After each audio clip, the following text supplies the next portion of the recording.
What is up, Atlanta? And actually, honestly, fuck it, everybody. This is the internet. Let's not be gate holders here. Let's keep it rolling. We are all invited to the party here. I am Jeb Hart, as always. Welcome to the Old Dominic Studios, or the bane of my wife's existence. Today we're going to be doing a preview of the MLS season, but we're reigning MLS champs, so we can't just start this out just with any regular guest. One guest was not enough. Wasn't going to do it. So we had to bring on two. And these are not just any guests. These are two of the most important men in American soccer, said by Alexi Lalas, a man who has never been wrong about anything ever. But don't bring it up with them or anything. They don't like to talk about it or open a show with it. Or it's just they're cool. Just be cool. They host an incredibly popular soccer podcast. One of the funniest, is debatable, but undebatably the gulliest. The metrics are out. They've done the research. They've done the data. They've looked into it. It's not my opinion. These are facts. That's right. It's facts. Individually, they are Alexis Guerreros, Christian Blanco, but together they are the Cooligans. I would have yelled it, but I don't know if it's going to do it. Boys, thank y'all for coming on. Happy to be here, man. This is awesome. Jeb, it's an honor, man. Thank you. This is great. I love the studio. I love the Joseph Martinez and Clint Dempsey looks great there as a World War I general. Looks awesome. Is that a Jim Carrey from Me, Myself, and Irene? Oh, I can't believe how disappointed. That's Lloyd Christmas, you son of a bitch. From Dumb and Dumber. My bad. Just when I think you can't get any dumber. Oh, buddy, wait till the rest of the show. No, all right, so let's just get this started. For those of y'all who don't know who the Cooligans are, first off, what the fuck? Listen to their podcast. It's incredible content. It's great stuff. But for those who don't know who y'all are, give us a little bit of a walk down as to who y'all are, what you do, how y'all got together, and what made y'all want to do a soccer podcast. Sure, we're both two stand-up comedians in New York City. We grew up. Alexis is from Newark, New Jersey. I'm from Brooklyn, New York. We've been doing stand-up for a long time. A couple years ago, we were like, "Yo, nobody's really doing anything soccer-related from the comedy community." And we're like, let's try something. So we started this podcast, and then we started focusing, especially on American soccer, and now we're here. Which we didn't do at first. At first, we were just like, oh, let's talk about anything that's happening in soccer. And like the first few episodes was, just Christian trying to find a Premier League team, and I was trying to get him to be an Arsenal fan, and he chose Everton, which probably a good thing. And we quickly realized by I think the 10th episode that we're like, yo, we're way more interested in American soccer than anything else. Just the storylines were batshit insane, CCL stuff, all the stuff, everything, the transfers were out of this world. So we just thought, let's just talk about this. And we were both season ticket holders to an MLS team here in New York. So we're like, let's just do this. And it's been the best decision we ever made. It's been so much fun. It's been so much fun to see over the last 3.5 years just the rise of, MLS getting their talent level to where we're already at. That's right. Finally meeting our standard. Who knows? It's about damn time. And we were like, you know what? Let this little Atlanta, Georgia team in the league because I think they're going to be doing okay. I remember me going, this is the biggest mistake MLS has ever made. You wouldn't be the only one. You ain't the only one. It was a fair assessment at the time. I would have bet everything I own on it being an absolute failure. And we've been down to Atlanta, 3 times now? Yeah, we went for 3 or 4 times individually and together. Yeah, our show, and then All-Star, MLS Cup, and then you had gone for the Red Clay. And I had gone for Red Clay, and I was down there earlier for Laughing Skull. That's right. So, Atlanta now is our second home. It's probably our second, if not first, biggest fan base, and we absolutely just love the city of Atlanta. We love spending time down there. We love the food, other than the pizza, and it's just it's an incredible place to be. Jeff is looking wild. No, I'll give it that. I'm not going to sit here and argue with someone who lives in New York about pizza. It's an unwomen. I was raised in Atlanta. I'm from Memphis. You arguing me about barbecue. It's an unwinnable battle. Let's not fight with guns we don't got. Thank you. I'm not gonna sit here and tell you what to do with barbecue. Don't nobody tell me what to do with pizza. Let's also not fight about guns that you definitely do have Yeah. because you are in the state of Georgia. Right. We got to make phone calls to get a look at a gun on FaceTime. You know, you guys. Allegedly. Allegedly. Let's not. They're registered. They're I trust that a screen. dude named Jeb got guns. You know? That's a fair assessment. I mean, that's profiling, and it's hilarious. Yeah, Jeb is short for Jebediah. Give me that damn gun. Honestly, it's really nice. It's actually just Jeb. Like, it's straight up Jeb, Really? but it was a name for a guy who did have a lot of guns. We'll cross that bridge later. So now that we're talking about cultural stereotypes, let's roll down this road. Let's not dip our toe in the water here. Let's cannonball in. This is a segment I am calling Cooligans Bridge Cultural Divides. Now, if you couldn't tell it by my name or the everything about me, I am a Southern white dude. Now, will you explain to the rest of the viewers out there who don't know what it means to be truly gully, what it is, and what can I do in my day-to-day life to add a little bit of gulliness to it and we'll spice it up? Little gully sprinkle. Just I think people in Atlanta, there's a stereotype that people in Atlanta are nice, and I just think you do everything behind the sheen of a smile. Yeah. Like when I found out what Bless Your Heart meant, I'm like, oh, that's gully. So I think Atlanta, y'all are gully enough. We listen to hip hop. We know what happens, up that way and all that.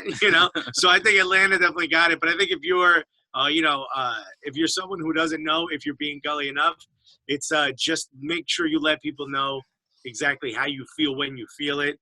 And you don't, be who you are at all times. Yeah, I think there's something about Southern hospitality that doesn't allow for honesty. Yeah. Right? And sometimes when you need to be, like, honesty can be slightly disrespectful. So, right. Well, if you're trying to be gully, you're going to have to be a little bit gully, and disrespect is like, it's two sides of the same coin. Right. Like it's the netting of a basketball rim. Like you don't need it to play, but you probably got one if you're playing. So yeah, keeping it real. That's all it is. Yeah, it's just keep it real. And honestly, for us and for the fans, we use it as a way of saying, like, we're always going to be honest with you guys about what's happening in American soccer, and we're not going to be shills unless we're paid very well. In which case, we will be shills. Again, please drink Old Dominic. It is a delightful beverage that I'm enjoying right now. Very nice. I can't wait to try it myself. Anyway, next question in the segment of Cooligans Bridge Cultural Divides. Again, I'm not a Spanish speaker. This is like a genuine question, not even like trying, like joking. This is something I've always wondered, and y'all are the perfect people to ask this. Like, I'm obviously a huge fan of the sport. I follow it. Prior to Atlanta having a team, I followed the EPL, and there's obviously a lot of Latino players and players with Hispanic sounding names and foreign names, and I don't speak Spanish. I'm from Atlanta, and I always wondered if it was proper, because I know that Joseph Martinez's name is Joseph Martinez, but I know that yours is Guerreros and Polanco, but I don't speak Spanish, so I feel like kind of an asshole. Like that one dude who spent like the semester abroad who's like, oh, you think that sandwich is good? You need to have the one that I had in Barcelona. We're like, shut the fuck up. Shut the fuck up, Trevor. You're from Lawrenceville, Georgia, and your dad's an accountant. Like, stop it. Like, is it better to give it the old junior college try and try to pronounce it correctly because I know it is, or just to dance with who wrong you and just say it the way I talk? So this is a good question. This is a great question. This is a big question. So look, we might feel different about it. I personally appreciate people that are non-Latino showing gratitude or appreciation for Latino culture. If you look, there's worse things to be offended by. Yeah. Than somebody trying to connect with your culture, and they stumble doing it. But to me, it doesn't bother me at all. No, I think it's a nice, it's what I would try to do for someone who was French, try to say their name in the way they pronounce it. But I think I agree with you. It's always nice to hear. And I will say, that Jeb, a man with your accent, Yes. it lets us know that you are an ally if you try. Because if you say a Spanish-sounding last name with too thick of a Southern accent, it sounds like you're asking me to go to the other side of the wall. No, that's, I always feel like Alex Trebek, because he'll go through a whole thing and he'll be like, and what is the capital of Puerto Rico? And then just run through the whole thing. It just seems to go from one to another. But if it's respecting the game and not in any way disrespectful, because I didn't know if it ever came off as patronizing, because I obviously don't speak the language. No, it never does. I think it's always – and look, you'll probably hear different from other folks, right? There's some folks who don't want those differences to be so pronounced, that they just sort of want to assimilate. Like when I'm on stage and someone says, hey, how do I pronounce your last name? I'll just say, it's Guerreros. You don't have to go Guerreros, because I just don't – I don't need you, getting a tongue cramp trying to roll that R. You know what I mean? Yeah. You got to host the show for me. I would also argue, and just on a cultural level, that there's more to Latin culture than just the language, right? So people who so my girlfriend, for instance, she's Jewish, grew up in the suburbs of New York, and loves Spanish music, loves Spanish culture. She doesn't necessarily always try to speak it, but she loves everything else about it. So learning about it. So you guys have, Miggy of Paraguay, Venezuela, you guys, even the team, you guys went to Costa Rica and got, bodied. I have no idea what you're talking about. They don't remember that game. I was just I don't know why you got to be a dick. I'm bringing you on or having a conversation, but continue. But I had seen a bunch of pictures and videos from people out there, and just the fact of people going and embracing the culture and learning about Costa Rica and that kind of stuff is, to me, more precious and more valuable, and is a kinder gesture than just trying to say Spanish words correctly. There's bigger things than just how we communicate, but genuinely caring is, for me, the thing that oh, okay, this person's an ally, or this person genuinely cares. Yeah. They're not. If you said I went to Colombia and I was talking to someone at a bar, and it turns out they're related to a soccer player. And before I realized that, they were showing me photos of James Rodriguez, or I wouldn't be upset. I'd be like, that's a beautiful thing you did. I love James. You went with the locals and you don't only stay at the resort. I wouldn't be like, it's James. You know what I mean? I'm fine with that. Yeah. That's why I always say my favorite basketball player is LeBron James. Yeah, LeBron James. He's one of the greats. I mean, not the GOAT, one of the greats. One of the greats. I mean, and for the culture, we have a gentleman as a king right here, cover of the Atlanta magazine, that I stole an internet picture of and had printed up on a canvas. I feel pretty gully on that. Mad at him. I feel like he might be. I mean, it probably is. I was like, who gave you that crown, bro? No, yeah, he's hitting with some pretty aggressive side eye. I've actually never noticed it until I'm looking at my thing right here. That's like the dude that you see the waiter put his finger in your glass. You're like, I don't want to say anything, but shit, Yeah. See, well, that don't let that Southern kindness. That's when you say something, when somebody puts their finger in your glass. 100%. I've never sent back a meal in my fucking life. I can't do it. Smart, because you should see what they do to the meals if you send them back. That's why I'm terrified shitless. I can't be like this. I'm sorry. I have ordered a steak and gotten chicken, and I was like, it's fine. I'm not gonna. I don't want to cause a stir. I don't want to But if you're sitting there with somebody that sends shit back aggressively, you're it's like you're getting involved in a fight you don't want to be in. You're like, I got my shit. They're gonna fuck with our stuff, and you're being a dick. They're gonna spit in some stuff. I don't want to be a part of this. That's when you just let the waiter remind, I'm not eating the butternut squash, but I am gonna get up in that salad. So butternut squash, do what you will. Yeah, dude, you can't start tossing around the we in an argument I did not agree to be in. Exactly. And that was Cooligans Bridge Cultural Divides. Join us next time as they fix all the problems in the Middle East. There you go. Moving on. All right, so y'all are both stand-up comics in New York. And I think stand-up comedy is one of the most incredible art forms. I don't think people give it enough credit as truly an art form. Did you stand up there? Heroes, yeah. What can I say? You're here. I mean, just thank you for your service. You stand up there alone on a stage and you show a truly vulnerable side of yourselves and open yourselves up to killing it or bombing it or all this stuff. So my question is, how did being a stand-up comedian prepare you for David Villa leaving you? Well, I prepared for that when I grew up without a father. So fine. A lot of work, a lot of experience. Yeah, all good. Didn't want to go camping anyway, David. Oh boy. I think you prepare for. You expect everything to go bad as a comic anyway, because it typically does. Not even on stage, just choosing that as a lifestyle. So when something like a player leaves, you're just like, whatever, go get your money. We'll move on. Like, I have no emotional connection to players whatsoever. I mean, there's players that I wish would stay, and then when they leave and they do better, that pisses me off. But I have zero emotional connection. Like, if I was an Atlanta United fan and Miggy being sold, you'd see no tears for me. I'd be like, hey, maybe I could be a Newcastle fan now or something. I got no connection to players whatsoever. With David Villa leaving in particular, I'm the opposite because I do have a heart And a father.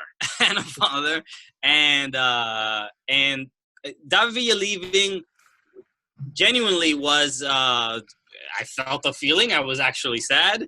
Not solely because of he's the first player. So obviously we're NYCFC fans, and that's why we cared to begin with. Also, David Villa is not just any first player for a team. You know what I mean? Right. He was the league's captain. He was an absolute megastar. And to have him the first player for NYCFC, and then that's the guy who leaves, and it also wasn't super clear why he was leaving or the conditions that he was leaving under weren't. It wasn't clear. He's old and he was injured, and he loves Kobe beef. Yeah. Okay. Go hang out with Podolski. I thought they. I wish in soccer it's a little different. People don't necessarily stay with one team for their whole careers, right. or have these just legendary people that are retire with the team and stay there for 20 years outside of Totti, right? There's no right. If I could live through Thierry Henry going to Barcelona, I'll be all right. Okay. With David Villa going to Vissel Kobe. Sure. And I think with Atlanta, for a lot of soccer fans, that this might be the first soccer team that they're supporting. A player leaving like Miggy is that is kind of scary, and what's the team going to look like? But then as soon as all the rumors about who's leaving, then Pity Martinez is popping up, and it's so that's what I wish NYCFC had, if we knew Martinez, we wish we had Pity Martinez. Well, if we knew that our father was leaving, why didn't we go get a stepdad? Yeah, start flirting on the internet. Yeah, set her up a Tinder account. Be like, I see the writing on the wall, Ma. Let's just start swiping. I mean, I don't want to get ahead of ourselves here. Let's just line. Let's get someone in the bullpen. Let's just get someone in the bullpen. I can't play catch by myself, Mom. Ma, come on. I need someone to help raise me. You need some. Are we allowed to curse? You need fuck it. Right? Come on. Mutually beneficial. Exactly. Find a guy who's not going to reverse them. No, I mean, we were talking about kind of succession plans. This is kind of a tangent on it, but I mean, I don't want to sit over here like every other Atlanta fan in the world and just kind of stroke ourselves off with how brilliant we are. But the fact that the Pity Martinez rumors started as long back as they did, those things started midway through the season when it was really clear that Miggy was leaving. And so you have Miggy leaving. It shows that they had a forethought with their game plan of, obviously we're going to sell him abroad. That was our promise to him, was Miggy, you come here from Lanús, we will make you worth more. Because at the time when he left Lanús, Arsenal was in the mix for him, and they wanted to pay $7 million and maybe loan him out and see what shaked out and see how it went. And Atlanta came in with $8. Came to Atlanta, and Atlanta made him a promise, said, you come here, we will get you there, and we will get you there for more money. We will get you there for a higher price. And they fulfilled that. And so like, him leaving didn't kill me. I'm psyched for him. Like I watched that game against Huddersfield where he just bossed the son of a bitch. Like everything short of scoring, like he was unbelievable. And he's exactly what I thought he'd be. And I think that like I have like you're saying like if he leaves, like David Villa leaves, and it's obviously a little bit of a different situation because David Villa was David Villa before NYCFC. Like David Villa's been being David Villa for a hot minute. And Miguel Almiron was a kid with potential from Lanús who is now, Rafa Benitez was going to quit if he didn't get him. Like it went from those two different stretches of it. So like I have pride watching him do it, watching him play and watching him because I think that he's obviously, honestly, he might be the nicest human being in the world. Like just his face and smile, but that's kind of oblivious to the point. It's that I think that it matters a lot for what Atlanta's trying to do, that they can point to him and say, we told you that we do it for him, and it worked out. Yeah, and I like that. Just the fact that you're saying that, I feel like it's a bit of a unique experience, and it's a unique experience for MLS fans, right? To have a player play here, play for your team, and then move on to a big club in England, and then and just like what you said, you're like, it makes me proud that he is there and he's there succeeding. And it's a thing as an American sports fan that we don't really get too often. Maybe college sports a little bit, college football, obviously in Georgia, you might have a player get drafted and you're like, I'm proud that he's getting there. But it's like the connection is not the same. No, it's so different. And, we said this on the podcast, Miguel Almiron choosing MLS, whether it's Atlanta or not, over, options in Premier League was a big deal. But it's like, all right, well, then he better come here and he better do well. And then he did. And then he got offers and he got sold. And it was like, all right, well, they broke the bank. They broke their transfer record for a player from MLS. That's huge. But he better go there and he better do well, or else all this was for naught, right? Yeah. And if you're going to make MLS a destination for players in his situation, of which there's tons, and do you really want to go to Arsenal and potentially play on their U23 team or potentially play on their reserve team for a couple of years? Or do you want to go to Arsenal and then be sent off to, the Belgian league or one of these other random leagues that may not be what your hopes were? Or can you come to MLS? Can you guarantee you're going to get paid? Can you make more money than you would have, at home? Can you make your academy back in the day with solidarity payments, more money and a chance to be looked at by some of the biggest teams in the world and go when you're ready? Can you use MLS as a springboard? That's not going to hurt you. It's only going to help your career. That would only work if Miguel Almiron goes to Newcastle and he does well. And we've seen it now for 2 games, or at least a game and a half. He's doing well. He's changing. There was a tifo for him. There was a standing ovation for him. As someone who's not an Atlanta United fan, certainly not a hater by any stretch of the imagination, not at all, but someone who's not a fan, and seeing a player like him leave MLS and go and do well, he's helping all of us. He's helping all of this. So you don't have to go out and get the David Villas unless you want David Villa. You don't need to go out and get the guys who's already proven themselves. You could build that player here because he moved on and he proved he could. And now those players, those guys in Latin America and those guys that are maybe somewhere in Africa that are like, wait a minute, I don't have to go and test myself in this super high pressure, Premier League. I could go to MLS, live a little comfortably for 2 or 3 years and develop to get to the point where I can just walk in at a better position with a bit more clout, a bit more leverage, like Miguel Almiron did. That's all happening. It's all happening because of him, and it's all happening because of the foresight of the guys who run Atlanta United. So even if 73,000 people didn't show up for an MLS Cup final, thank you. Thank you to Darren Eales and Bocanegra and Arthur Blank for putting the money on the line to making MLS a better league, because that's exactly what's happening. And I couldn't agree with you more. I mean, it's a kind of a rising tide lifts all boats type situation. Also, on the screen, solid pun work. You have a kind of a kid and play haircut thing with the shadow on my end, and it's awesome. No, it's killing it. No, I mean with Barco being. I think Barco will cross that bridge when we get to it, but I really think that he's. I have a thing I want us to get to about comeback player of the year and some other different shit that kind of comes in where they might fall in. So we'll cross that. But I think Miguel a lot of people said, what does it matter if he goes there and does well? He got sold, the money's in the bank, that's all that matters. And I think that that's kind of, it has to be a proof of concept that what you're saying, you say, I can develop you to be a player to get there is one thing. But saying I can develop you to be a player that gets there and is ready for it is a completely different deal. Yeah.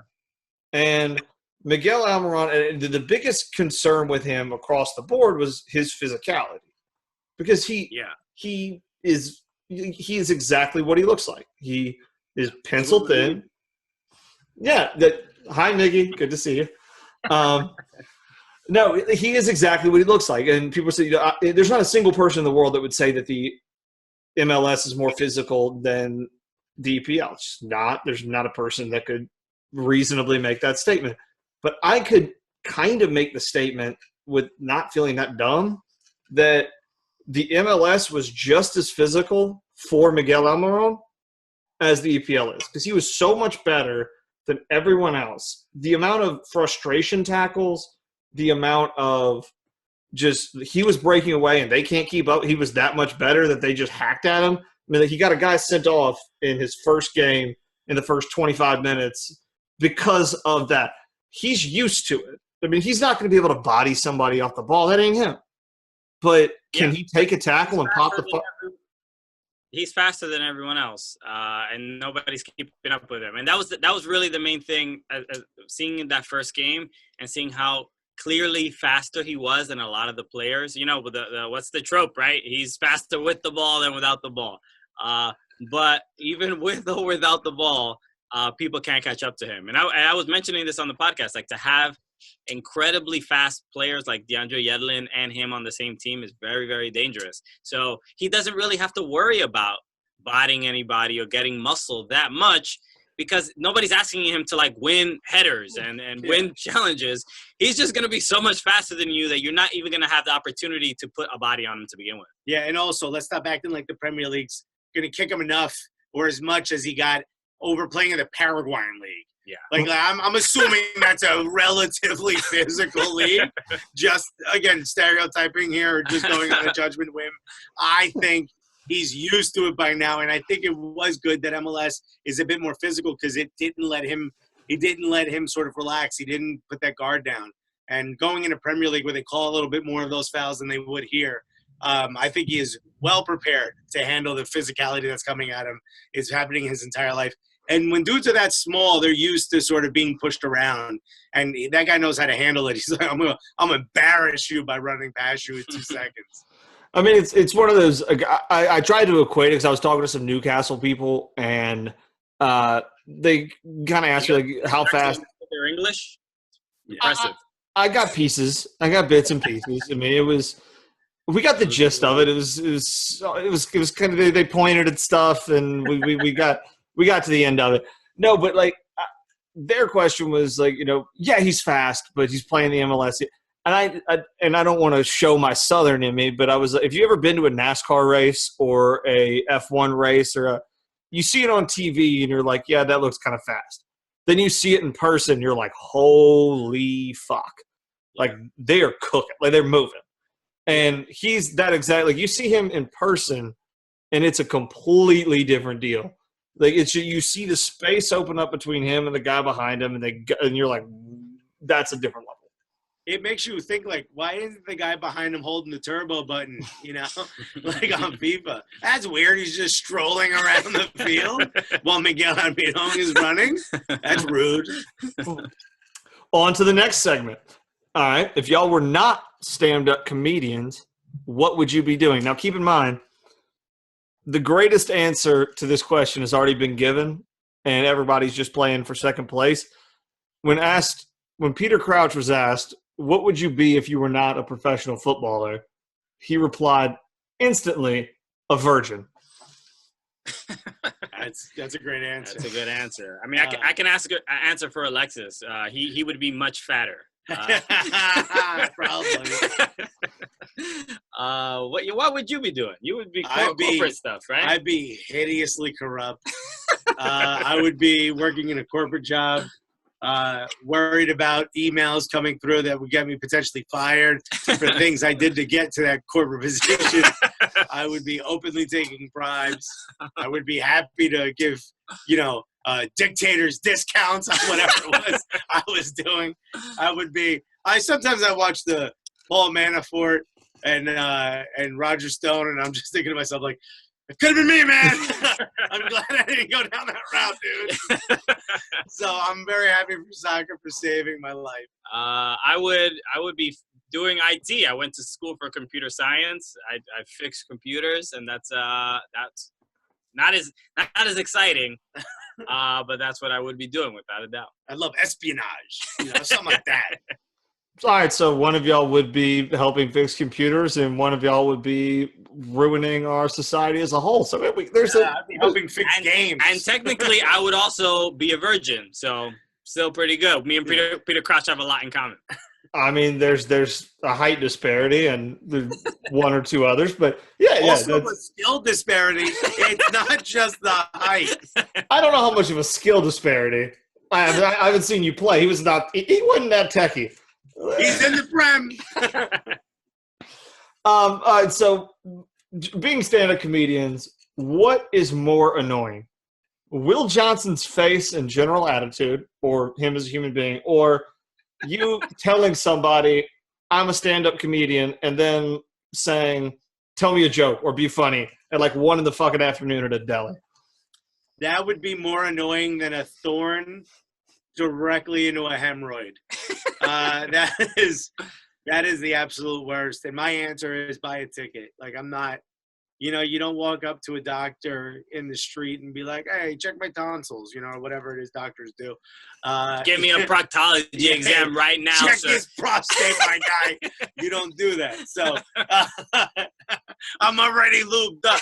You don't do that. So like for me, it's a lot of comics won't tell people they're comedians, Uber drivers, places like that, places where you're like stuck talking to them, airplanes. They'll say something boring like, oh, I'm a poet, or I write like for like books. People be sad if you say you a poet. Yeah. Oh, Poetry done changed.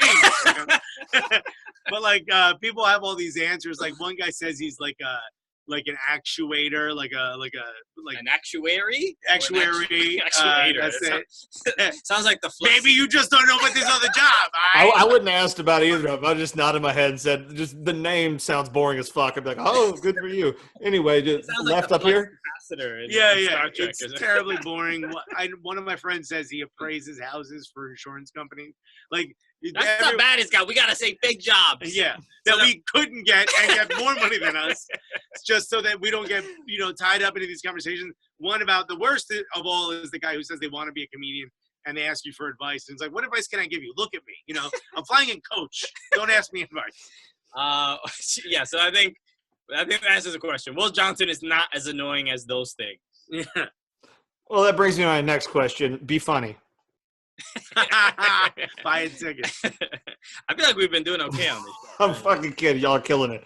All right, so just obviously y'all are killing it as stand-up comedians. Y'all are great, and y'all what you would be doing elsewhere is of no consequence. But should something transpire and you have to get back into the workforce, I'm going to here to help y'all out. This one's for free. This is just me being a good citizen. Okay.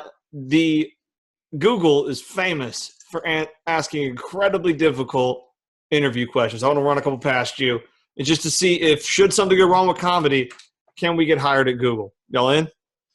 All right, let's do it. Well, Alexis ain't getting hired. That face did not look like a Google. If you use your own product, you would know I should not be here for an interview. Don't look up his search history because he is not qualified for this job. Yeah, that was the first question. Can I look at your Google search history? We do have access to it. Do you want this job still? Yeah, no. I'm fine with it. Yeah, I'll be using that incognito mode, so I'm all good. Oh, they got access. We have that. Yeah, Google, I guarantee this is for all the fans. Incognito mode is just what all the stuff that they put in a special file to bribe you with or blackmail you with later. That you're an idiot for using incognito mode. We all know you ain't paying bills in a public computer with that. You're just trying to red tube and all that joint. Yeah, it's got a picture of a fucking spy and goggles and glasses and shit. Like, you think he's trustworthy? That's actually the headshot of the founder of Google, bro. They're looking at all your shit. So that first question I completely made up. These are the real ones, actually. Estimate the number of tennis balls you could fit into a 747. Into a 747. Airplane. That's a plane. Airplane. So, the purpose, when I was in the corporate world, you would ask these types of questions to see their problem-solving capabilities. But this is the same thing that, like, when a teacher says, show your work. Yeah. You know, I never did that. I'm not showing you my work. You get the answer. That's what you ask for. That's what you get. So my answer is... Are you all up in my business, teach? My answer is less than a billion, more than one. That would have been my answer. I've had a little bit more time to look at these. I printed it out. My answer would have been more than one. Spot the lie. Yeah, there's no lie there. I mean, that makes sense. Yeah. What number? I mean, I don't know. A million. Who cares? Who gives a fuck? I mean, they had. I looked into a couple of these after the fact. Like, there's like guys who like went in. They were like cubic feet and diameters, or the seats removed, or they're there. It's like it's more than one. It's a significant amount. It's definitely more than one. I can say that with 100% certainty. Do we know what, like, the appropriate answer would be, or like what the kind of answer they're looking for is? No, you don't really know, because it's one of those things that, like, it's some uppity, it's like some mental test. Like, so I was in college, and they, not to brag, I didn't finish. Don't worry about it. They asked us to write a short story, the shortest one possible, about religion, mystery, and life. And everybody kind of wrote like a couple pages, because it's like a kind of aggressive thing to write about. And somebody panicked and just ended up writing, "Oh my God, I'm pregnant. I wonder who the father is." Concise. And that won. Yeah. Done. Great story. Yeah. All right. And she was like, definitely was supposed to put that in. That wasn't a text I was sending to my best friend. So I'm glad I won this philosophy exam. All right. So next, you guys aren't hired at Google. I just I called with. Okay. Okay, we tried. y'all were here. There's for the. Get a job at Bing anyway. We don't need you. Is that still around? Is Bing Hell still? yeah. Is Yeah, Bing look- still randomly inserting themselves in our lives without us knowing? Like, Bing All just the shows Bing up. searches Get out from your computer. You thought nobody cared about that.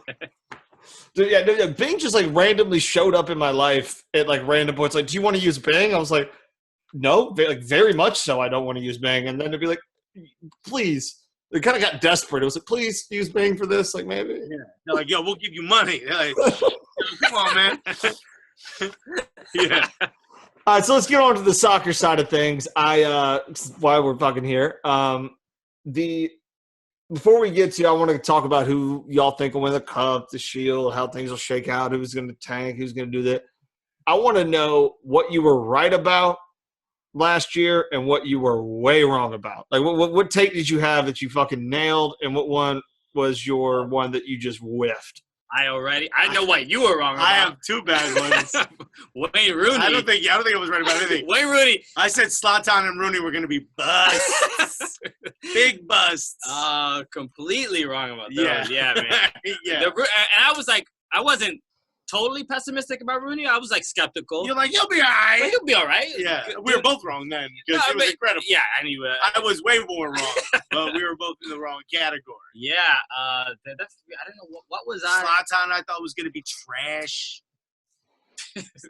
I thought Jesus Medina was going to be good, and that didn't happen. That didn't work out. No, I nothing else comes to mind. I mean, those Zlatan, Rooney. Yeah, we don't really focus on the positives, man. We don't really come out here with no positive takes. We tend to just tell everyone they're trash, and we were wrong. We were wrong about some of those trash takes. So just to summarize, y'all were wrong about being mad at people and did not get anything correct? Yeah. Listen to the podcast, Soccer Cooligans. Solid insight and Their commercial for, Yeah. for what we do. That's what you can expect is to be told falsehoods. all right. So now this is the part of the show where we give back. We're givers here. You're loyal listeners, watchers. We want to put some money in your pockets for free. You don't got to pay us. You don't got to just listen. We're just going to start throwing some money in your pocket. We got the MLS futures in front of you, in front of us, not in front of you. You can have it in front of you unless you're driving. Don't be a hero. We're going to make you some money, gentlemen. Y'all got the odds in front of you right now. We do. Let's pull them up. So we can have a graphic put up right here for later or cut whatever. If it's not, it's just me gesturing aggressively, and it's either way, it's good content. Just right there. All right. So just to start it out, these are the futures for MLS Cup winners. These are the odds. So the two favorites are at both plus 400, Atlanta United and New York Red Bulls. At plus 400, then it goes to Galaxy at plus 600. The first two I have no problem with. Galaxy as the third favorite, I got kind of an issue with. Yeah, seems a bit high. It's crazy. They don't even have their lineup set yet. They still got 4 DPs. They should, if they get to keep the 4 DPs, they should be in first place. That's right. They should be higher. Yeah. It does seem a bit high, especially with the seat. They didn't make the playoffs last year, and now they're in third place as like on somebody's list to think that they're going to win the cup. And also, they're going to have a condensed season. They still don't know who's on their team. They haven't really done a major preseason yet. And with this condensed season, you're going to have a man of Zlatan's age flying all the way around the country. My take from last year is going to be true this year. It's going to be trash. Unless Zlatan plays on turf this year, I could see them being a little higher, not third, but if he plays every game or plays the majority of the games, I can see them doing a bit better than last year. All right, let's say Atlanta hosts the MLS Cup against the Galaxy on turf. Does Zlatan sack up and play? Yeah, he's better. He better. I mean, could you imagine? Dude, he's the highest paid player in MLS now. For him to not play would be embarrassing. Yeah, he probably when he signed that, you can't be like that. I'd be like, yeah, you're only giving me $1 million. I'm not playing on anything I don't want to play. I might not play on Sundays, But if you're giving me, I'm gonna be the Chick-fil-A of Major League Soccer. Yo, religious reasons I can't even say so. There was a Scrubs marathon on, and I really can't make it out right now. Oh, you want me to play while Murder, She Wrote season 38 is on? But so I mean, now he's getting paid the most in the league, bro. You better play. All right, so we're going down this list. Obviously, the people listening and or watching can't quite see it. I want y'all to go down, just scroll down and get to the part to where you say, "Fuck, that's never going to happen." I can convince myself about a lot of these, and then I get to fuck. I mean, these seem pretty exact. I think NYCFC maybe. We still haven't seen them, so the fear from the fans is that they're probably a little higher ranked than they should be here in 5th position. But here's the thing I think, honestly, and I know your fans aren't going to want to hear this, and it's not just because they send us a gift, but Orlando City at plus 15,000, and including the Colorado Rapids at 15,000. I say you throw $20, $50 on each of those because Orlando City does have a better team. They're not going to be that bad, and neither are the Rapids. They went out and got every defender they could find, and it's Tim Howard last year. He wants to go on a little bit of a bang. You know what I mean? So I think San Jose Earthquake should be minus 55,000 or plus 55,000, I mean. And I think Orlando City should maybe be closer to like 10. I think San Jose might have gotten a little hefty of a coach bump in there. Yeah, they didn't get no players, man. They just got a new coach. But I mean, I don't want to shit on Orlando. Why, you're the only one, Jeb. You're the only one. I just don't think you haven't drank enough of that beautiful liquor yet. Gentlemen. All right, so they got Nani. They got a player. They got Kaká. It all was brilliant, and we all remember the history. It all went great. I mean, because I don't want to get overly nerdy here, but you were in IT, so we can have this conversation. Like soccer, like there was a Malcolm Gladwell thing about strong link and weak link sports, and basketball is a strong link sport. Like LeBron James, no matter what team he was on when he was in the East, went to the NBA Finals every year because he was the best player by far. Soccer is a weak link sport because a goal or any sort of action ability takes a lot of buildup. It's 10 moves or so on average before anything actually happens. So you have one person who's in there who's not good enough to continue on the motion or whatever that's happening. That great player you have is rendered useless. So, I mean, I think I know it very personally because whenever I'm on a soccer pitch, I am that weak link, and it's very clear, and I make every team worse. So, I just like Nani's a great signing. I think he's a good fit, more or less, if there is such thing as a good fit for that team. Who, I don't know. They could have. They discussed how much they signed him for, but I don't know if they read the contract. They have not shown a great history of being able to read contracts correctly. Will Johnson. But they should be a little bit better. That's as much as I can say. Also, it's like James O'Connor just wants to score, so I have a feeling it's going to be like 7-5 goals, like 7-5 score lines every game. But it should be a bit better than it was last year. And also, there's just it's not just San Jose, Toronto FC being at plus 1,200. Not touching. Okay. To be fair to everybody out there, I think these lines were set before that 4-0.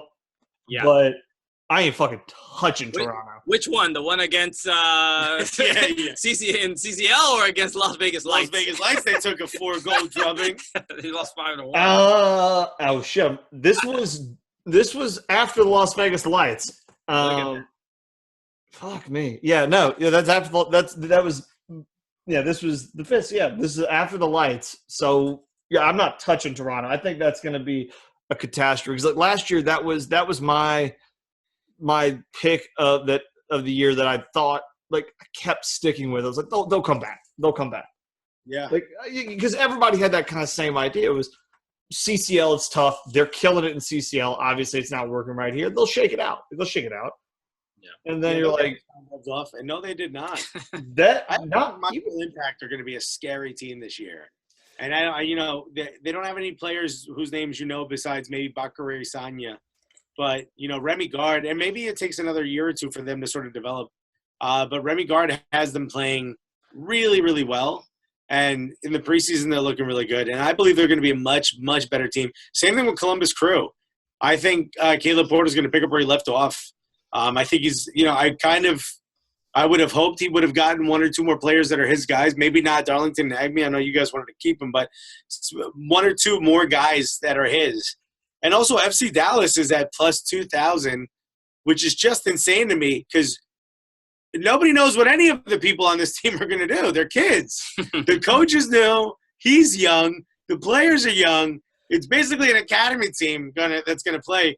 You got to give them a little bit of leeway, sure, but that's a lot of confidence, I think, to have them at a plus 2,000. And Sporting Kansas City being only at plus 1,600 is insane. Sporting Kansas City is just one of those teams. Peter Vermees will not let that team fail. So I probably would have swapped some of these around for sure. Well, you don't have to. You can just bet on them because betting is now legal, and no one ever bet in America before, but now it's legal, so it's okay. Yeah. So that's another little fun tip for everybody at home. That's you're allowed to do it now. I know you were just holding it back really hard, being we shouldn't do it because of it. I feel like they win. You're allowed to now, so it's totally fine. All right, if you're going to go down, I want your actual pick of who you think's going to win, and I want 3 value picks that you're going to sprinkle some money on. I am going to toss at plus 6,600 Houston Dynamo. I don't hate it. Yeah, that's not too risky. Manotas re-signed, and I really, really like that guy. But Albert Elise and somebody else might be leaving this summer to go to England, so that might influence whether they're going to win the league, MLS Cup or not. So, and would this bet be to go to the playoffs, or this is strictly to win MLS Cup? Strictly to win MLS Cup. I mean, that's why that number's massive. I mean, I don't think they will, but you're talking about 6,600. Like, if you're really talking about it, we're going down the list and saying, like, the last, like, 4 on that list, the New England – if someone told me the New England Revolution are going to win the MLS Cup, I'd be like, fuck off. It's not going to happen. I'd sell them a bridge. Yeah. So, like, you have all this – like, I'm trying to scroll down when I'm looking at this whole thing and think – like just scroll and stop to where I would be flabbergasted if it actually happened, and that's kind of where I'd like work my way up from. I could see that. It's just like I could see this happening, and then let's reverse engineer. I actually think Houston Dynamo is a better pick than the team above them, FC Cincinnati. I mean, that's insane. To come in and to have the all season they've had, which has a ton of questions still attached to it. Nobody knows how you play 7 defensive midfielders at the same time. But, for that alone, I mean, you can see from all their shopping that they've done so far in the offseason, they're here to just not get embarrassed. They don't want to get embarrassed. They need about a year or so until that stadium is done and they can get everything done and sort of the dust is settled. They just don't want to get blown out. You don't want to hear this, but I legit think at plus 15,000, if you gave Christian and I $100 each, I would rob Christian's 100. I put all 200 on Orlando to win MLS Cup because, I mean, you're just not going to make that much money anyway. And I don't think the Colorado Rapids can, but I honestly think Orlando City is not nearly as bad a team as they have here. And for 15,000, the money's just too good not to. It's too good not to, which is how I bought this house betting on Leicester. There you go. There it is. That's a fucking lie. No, I didn't. Okay. It's a cool story, though. No, it sounds awesome. If I paused, I didn't pause long enough to let that really sink in and make me seem smart. No. Okay, so I got my two. I think Houston Dynamo at 6,600. I'm with you. I think Kansas City at plus 1,600 is solid because they're going to make the playoffs. I'd bet anything on it. For me, they're not going to screw up. They are a system. They're tight. They are exactly what they are. So I like that. And if obviously with the new playoff system, who the hell knows? Yeah. And so I like that. But if I genuinely thought to put some money who's going to win it, I want to say Atlanta United because we're just more talented. But honestly, I don't know yet because we haven't seen it shake out. We don't know how. P.T. Martinez is an unbelievable player, undoubtedly, but he's different, and so the system's different and things are different. And I mean, you're asking a lot of different questions about it. And I mean, if you showed those rosters on paper, Atlanta would be even odds to win it. But this game isn't played on paper. Yeah. And I mean, my guess on who I could see winning, I think Sporting Kansas City could definitely do it, especially maybe this is what's it called? Like when something's biased from something that happened recently. Recency bias, right? So, and after watching, why ask you, Alexis? I've never heard of that before. So, after watching that CCL performance, and if they're that good in the preseason, you can just imagine what they're going to look like in the playoffs, right? So, that's a team as far as like who could I? How is that team not going for Ola Kamara? How? Because they have Christian Nemeth. They're fine. Bruh, I mean, Ola Kamara is a different level. Well, look, they had Kyrie Shelton. Sporting Kansas City now I'm saying that he's great. I'm just saying that they don't really need a forward. They get a lot of goals from their midfielders. But could you also imagine they had a capable forward that's a – But it's where you put the money. They don't put the money into a forward. They put the money in more midfielders. That seems to be Vermees's approach. But I think the biggest surprise is definitely the Montreal Impact. I think are going to be a lot better. And kind of speaking negatively of Colorado Rapids, I think they're actually going to be pretty good this I said season. that we're going to be good. I think it'll be fine. I think they're going to be that not perfect segue, fellas. Let's move it on. We have two categories of team next year. I want y'all to make your pick. The Gucci Mane Shine Up Team of the Year. Ooh. Team most improved, but it's way more fucking fun. No, yeah, we knew what you meant. Dude, Chubby coming out with a 6-pack, had a rough patch, came out shining. Might be a clone. I think it's going to be it's between Orlando and we haven't spoken about Vancouver, but they got the new coach. I like some of the systems that are going on there. I think it's either going to be Orlando or Vancouver that are going to make a sort of a big push. I just Montreal. I think Maxi Urruti getting there. All these Argentinians good on the ball. What? I think they're going to be an exciting team to watch. So hopefully, look, and they just had that young kid Chouanier. Remember he scored that banger the other day in preseason. I think they're going to be an exciting thing. I think that's my I'm taking my Vancouver. Gucci. I'm going with Montreal. Montreal. Fair play. I got to go. I mean, you see, y'all, if you say that Orlando City or Montreal are most improved, I mean, you can. If you start so low and you improve, like they had 8 wins, and if you get 9, you're well played. That was a cop out. Montreal? You said Orlando. No, Orlando. Yeah. But I switched all that and went with Montreal because I like his answer better. You're a practical man, and I respect that. That's a smart play. I like that.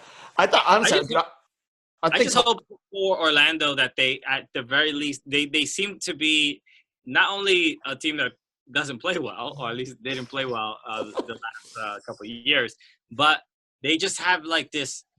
There's this disarray that you would wish that a team that like has a great stadium and has like everything about the team, the branding, everything is great except that performance on the pitch. And there's clearly some kind of miscommunication happening with either the coaches or the players or whatever. But they got to fix something. Yeah, they're definitely the antithesis of Atlanta in the first few seasons so far. We've had our disagreements on the interwebs and the Twitter spheres and the it's not. We don't need to get into it all. But dude, so my Gucci Mane team, I'm gonna say Columbus Crew. I think they've been saved. They got hope on the future. They got in the playoffs last year. But yeah, see, y'all are taking weak ass picks of teams from the bottom of the league that might be mediocre, and you can call that a win. I'm calling the Columbus Crew like making a playoff run. I'm going out there. I'm going on a limb here. Wait, we lost you there for a second. Oh, we got a bet. We're gonna have to cut that there. Hold on, man. I was saying I'm taking Columbus. They made the playoffs.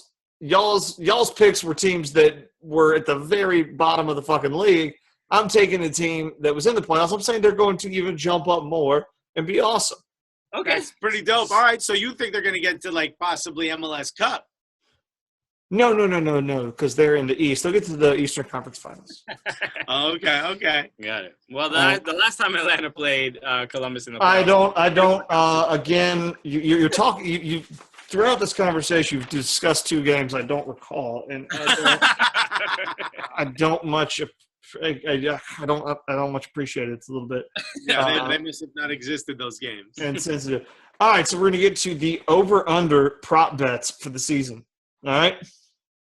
Okay. Some of these are real and actually in Vegas, and some of these I made up. You don't have to figure out. You probably know. All right. More goals this season. Josef Martinez or Zlatan Ibrahimovic. Smoking Joe is minus 250. Okay. Oh, that's the odds. Yeah. You have to, if you bet on Josef Martinez, you have to put $250 down. If he wins, you get 100. the favorite. You must gamble a lot. You're good at this. I'm going to say because Zlatan didn't have a full season last year and he got a ton of goals and he was incredible. I'm going to say Zlatan gets more than Joseph this season. Well, you kind of have to say Zlatan only because the only evidence we have of Atlanta didn't look great. And I know you don't know what I'm talking about because the game never happened. But I will say that right now, I believe Joseph could do it. I just don't think we know how. So I'm going to go with Zlatan. All right. So and we were talking about the teams before for the Gucci Man team. I completely forgot. Who is this year's Toronto? A team that was the shit and then just out of the basically a playoff team that didn't make it anymore. Oh, that's a good question. Ooh, that's a great question. Who could it be? Who could it be? You're welcome. You know what? I'm going to say Seattle because they got rid of Ozzie Alonso and they got rid of who's my dude in the back with the weekend haircut? Roman Torres. Yeah. So they got rid of like the real heart and soul of the defenders there. I mean, I'm sure they're going to be fine. I believe in Schmetzer, but even though he hates me, but I think he hates you. I need to hear a story on that. Context is key. I asked him one silly question, and he was like, he used me as the example of why not to invite everyone to media. Yeah. I think, I think they can. I think we might see them fall back a little bit. Dude, I think that's awesome. You got a regulation made about you. I dream of having like a sign put up at any place because of something I did that was silly. That's you made it, man. Yeah, the sign will be no perverts. I feel like that doesn't need to be a sign. I feel like that's society as a whole. At least I hope. That's for society right there. Is there a sign that's like perverts, like a check mark? I didn't verify. Yeah, thank you for coming here, pervert. It's not a blue check mark. It's a stranger color that makes everyone uncomfortable. It's just a white Econoline van. All right, more prop bets for the season. This is one I made up. If you put a gun to Robert Kraft's head, do you think he could name more players on the New England Revolution or more employees of the Orchids of Asia Day Spa? Which head? Well fucking played. Fake Vegas has this as minus 250 for Orchids of Asia. Oh man, this is genuinely a tough one. I think it's the other team because I think if you said New England Revolution to him, he'd say who?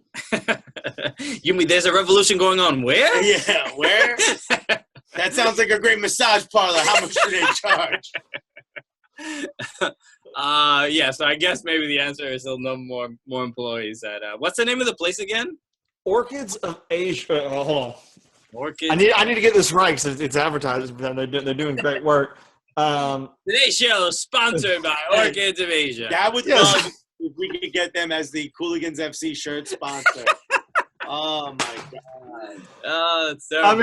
I mean, if they're doing really well selling cigarettes and cocaine in jail, they might be able to toss a little money out to y'all. Because Orchids of Asia Day Spa in Jupiter, Florida. It's in a strip mall. Have y'all actually like read the whole like ins and outs of the whole deal? Yeah, many times. Alone in the bathroom. Okay, I was about to say it sounded like it was an alone in the bathroom type situation. No, like he went there. I love that this is happening to somebody who is rich and important, and it's just the best. And I wish stuff like this happened all the time. I mean, it's one of those. Like I don't know how to phrase this properly. Like I'm married, happily married. I've never been to a rub and tug. I feel like I need to say that out loud just because what I'm about to say sounds silly. But like, it's one of those like like People Magazine has those like celebrities. They're just like us.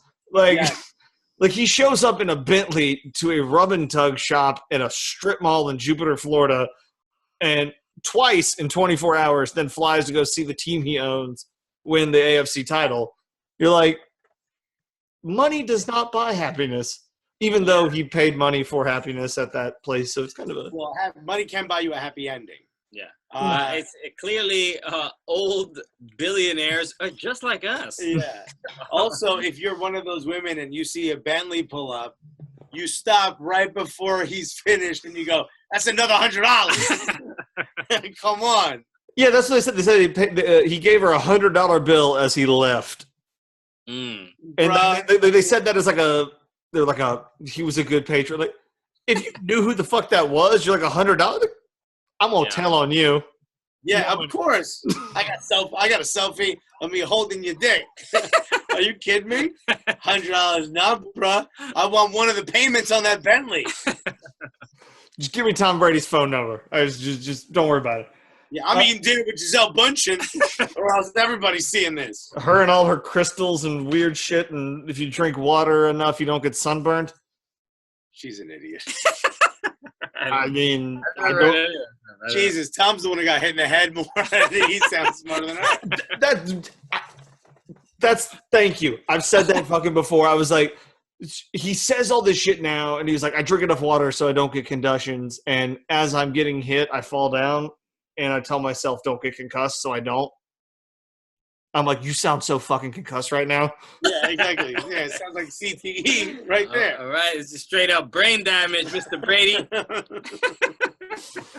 So what is y'all's take on the I want your we were talking earlier, you had your shit you were way off about. I want the take that you are going to just stick your flag on the hill for this year. What is your guarantee that's going to happen this year? I guarantee that Men in Blaze is going to patronize Atlanta yet again at some point with, a stupid 21 Savage pin, and he didn't even know what it was. They ain't about our culture, folks. Listen to Cooligans instead. I say, without a shadow of a doubt, that I think the Rebels are going to get close and not win it yet again. Okay. So you're going out on a lim on 20-something years of history. Way to really go. I take the big risks. I'm gonna go with something a little different. I think this is big. This is a big. I think either Minnesota United or FC Cincinnati make the playoffs. Wow. I think one of them might get there. I don't hate that.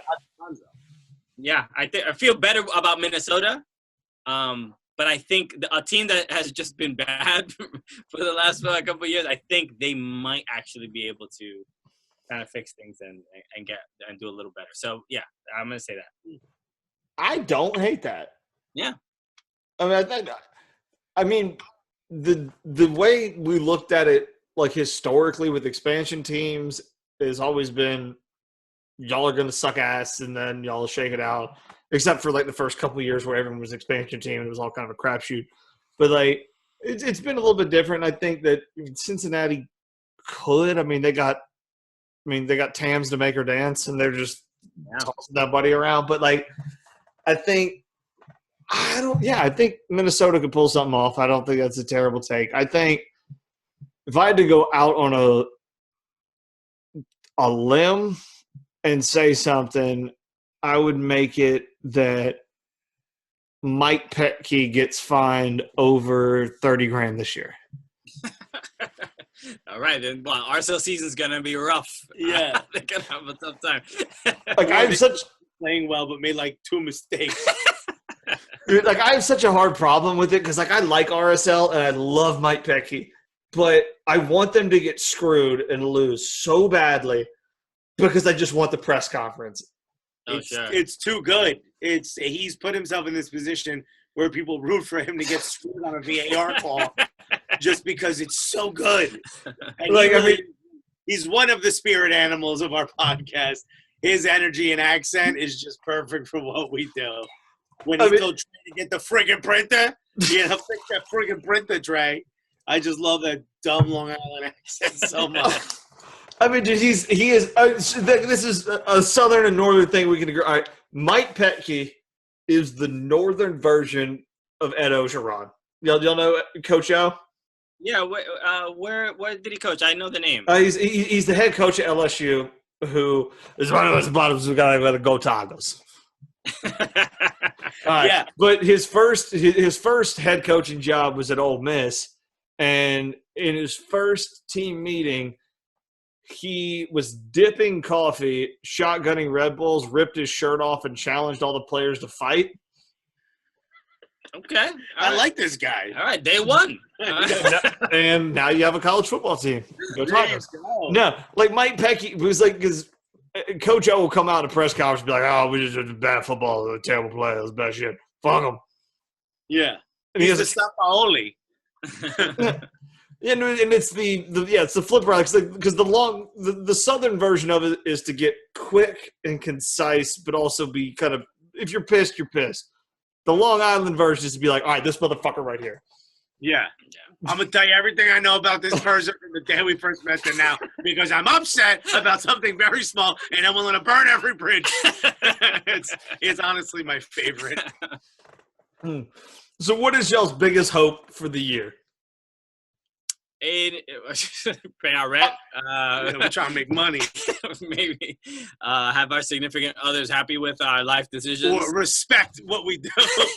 I think for this year, I'm amazed at how much the league has grown in the 3.5 years since we started. And, every year something big changes, and I can't wait to see what it is this year. And I just hope that it just continues to trend in that position and in that way. And we said it at MLS Cup. MLS Cup in Atlanta was a turning point, yet another turning point for the league. And it's, what big could be done? How can we raise that bar yet again? How could another team take that? Other teams are now taking like the fan-friendly pricing. What else can be done? What bigger can be done? When NYCFC came in the league and when Orlando came in the league, they were all big deals. And Atlanta, moved that needle even further ahead. Who's going to do it this year? How is FC Cincinnati going to show up? All these things like, Nashville with that trash-ass badge. What are they going to do next year? Like, I'm excited for all of those, steps, and I can't wait to see what it is this year, personally.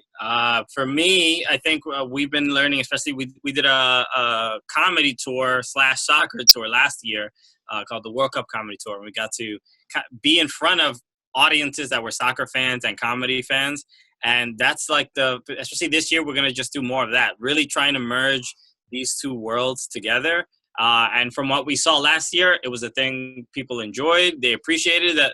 I think for a lot of people, they hear about a comedy show about soccer and they're like, what is this or whatever. People were skeptical when they got there, but they left happy that they went, So we're going to be traveling more to different cities. We're going to be doing more shows, going to games, going to just checking out more games, hanging out, tailgating with people, doing just really seeing what American soccer culture has to offer, because we see it online, but there's obviously no other, you can't replace actually being there.